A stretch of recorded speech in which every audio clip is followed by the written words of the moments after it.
So who are the danger men for Super Rugby 2018? Based on the numbers from last season, it should be these guys. We've got a whole lot of wingers, fullbacks, and a couple of hookers on here. A few midfield as well, to come to think of it, but that's mainly a Hurricanes exception. So yeah, where are all these tries going to come from? If you're the Hurricanes, apparently it's Lamapi and Aso. They scored a lot of tries, the Hurricanes, almost 100 tries last season. And Lamapi and Aso got 15 and 14 of them respectively. You saw them run a lot of little set plays and yeah, just punch through, get a lot of tries. Aso had a slightly better strike rate than Lamapi because Lamapi played more games. Aso was striking at 93%, whereas Lamapi was a lowly 88%. So yeah, pretty impressive numbers from our Canes. I expect to see more of the same. Don't see any reason why that would change for the coming season. The Sharks with Mapimpi, well, he didn't play for them last season. He was playing for the Kings. So kind of a question with him as to how the Sharks will play him. Will he get as many chances to score? Perhaps not. But he's just a dynamic, kind of exciting player to watch. So hopefully the Sharks can unleash his talent in the right way and we can see him crossing the chalk a few times this season. Rico Ioane with the Blues. So the Blues, although they didn't make the playoffs, they scored a few tries, but he scored a lot of their tries. So 10 tries in 14 games. So pretty good strike rate. Some from centre, some from the wing. A team that kind of puts a lot of their play into the one man because he's just X factor. You could say the same is true with the Waratahs. So Folau, 9 tries from 15 games. He scored a lot of their tries as well. So there are some teams who kind of have that one guy who just has to do the magic, and then there are other teams who just do it as a team. So I think the Blues and the Waratahs are kind of more of that X factor one guy team. I mean, there are other guys who score points too, but yeah, they've just got those guys who are just so next level compared to the rest.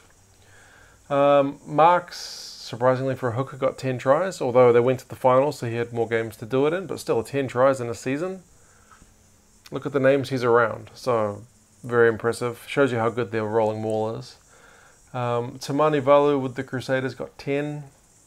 10 in 15 games, so pretty good hit rate.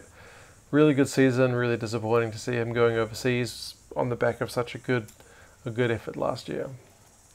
Dylan Lades, he equaled, I think, with Cheslin Colby as well. They both got 9. So again, the Stormers are a team that don't necessarily rely so much on one guy to get all the tries. So yeah, kind of an even spread, 9 and 9 for Colby and Lades. So I think we'll see more of Lades, similar stuff this season. Naholo with only 9, and it seems like when you first see it, man, is he behind all these guys? I thought he had a really good year. Well, he got 9 from 11 games. So, yeah, he did have a good year. He just didn't play every week. It seems to be the thing with him. Like, when he's on. But when he's injured, it seems to be like he's out half the time. Just, I guess some guys have that kind of bad luck thing with their body. It just shuts down on them sometimes. So if he was fit all the time, he might be, I mean, he already is one of the best wingers in the world, but you might say he could be pushing that number 1 spot. But because we don't see him enough, it's hard to put him at that level. Nabuli and a pretty ordinary Red team still managed to get 8, and he is exactly what you would expect from a really fast Fijian winger. So he's a finisher, out-and-out finisher.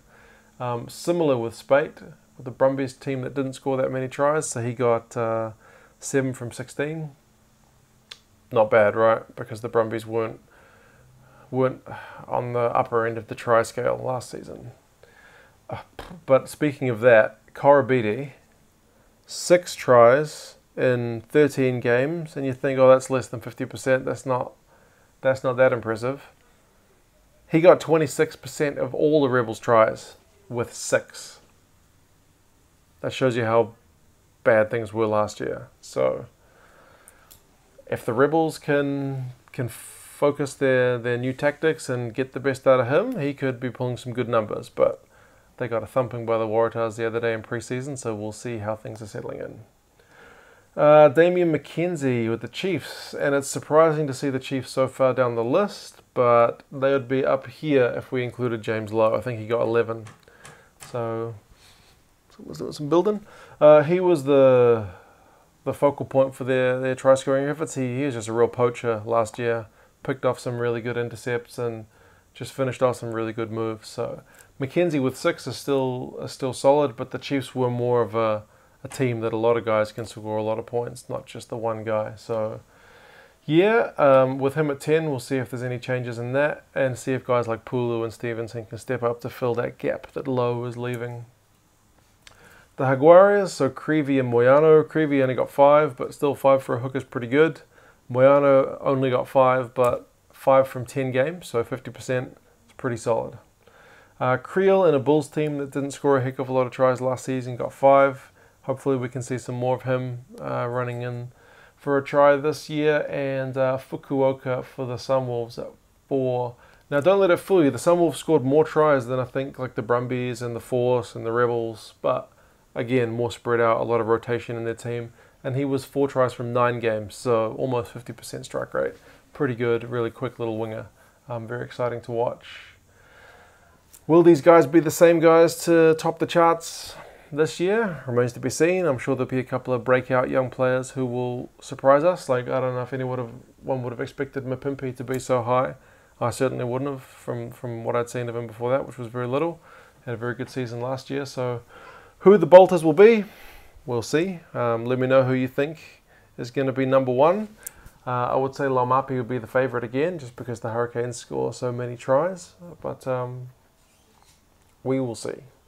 I'm sure it'll be a season full of tries. And given that we've got all the teams playing more opposition across the board, I think it should be a better experience overall. But we'll see how it goes. Alright guys, this is the last one before season kicks off, so hopefully next time I talk to you, it's talking about what's just happened with the 2 games tonight. So yeah, I'll talk to you guys later.